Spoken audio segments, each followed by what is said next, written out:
വർക്കല പാപനാശത്ത് കടലിൽ കുളിക്കാനിറങ്ങിയ മെഡിക്കൽ വിദ്യാർത്ഥിയെ കാണാതായി. മെഡിക്കൽ ഒന്നാം വർഷ വിദ്യാർത്ഥി അഖിലിനെയാണ് തിരയിൽപ്പെട്ട് കാണാതായത്. വിവരങ്ങളുമായി MK വിനോദ് തുടരുന്നുണ്ട്. വിനോദ്, ഈ വിദ്യാർത്ഥിയെ കാണാതായതുമായി ബന്ധപ്പെട്ട് നമുക്ക് ലഭിക്കുന്ന വിവരങ്ങൾ എന്തൊക്കെയാണ്? അന്വേഷണം നടക്കുകയാണോ? എന്താണ് വിവരങ്ങൾ? ഈ അഖിൽ മെഡിക്കൽ വിദ്യാർത്ഥിയാണ്, ഒന്നാം വർഷം മെഡിക്കൽ വിദ്യാർത്ഥിയാണ്.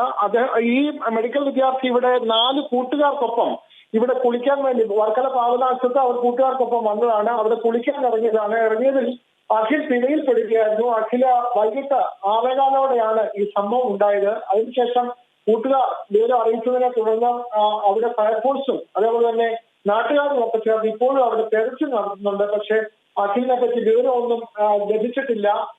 അഖിൽ എന്തായാലും തിരയിൽപ്പെട്ടിരിക്കുന്നു. അഖിലിനെ പറ്റിയുള്ള അന്വേഷണം നടക്കുകയാണ്. അവിടെ ബോട്ട് അടക്കമുള്ള സാങ്കേതികമായ സഹായങ്ങൾ ഒക്കെ തേടി ഉള്ള തിരച്ചിൽ നടത്തുന്നു. പക്ഷെ ഇപ്പോഴത്തെ ഒരു പ്രശ്നം രാത്രിയായിരിക്കുന്നു, വെളിച്ചത്തിന്റെ പ്രശ്നമുണ്ട്. അതുകൊണ്ട് തിരച്ചിൽ നാളെ രാവിലെ തുടരും. എന്തായാലും അഖിലിനെ ജീവനോടെ ലഭിക്കണേ എന്നുള്ള പ്രാർത്ഥനയാണ് എല്ലാ ഈ കൂട്ടുകാരിൽ നിന്നും നാട്ടുകാരിൽ നിന്നും ഒക്കെ തന്നെ ഉയരുന്നത്. തെരച്ചിൽ സ്വാഭാവികമായ ഒരു തെരച്ചിൽ നടത്തുന്നുണ്ട്. പക്ഷേ വെളിച്ചക്കുറവ് ഒരു പ്രശ്നമാകുന്നുണ്ട്. MK വിനോദാണ് വിവരങ്ങൾ നൽകിയത്.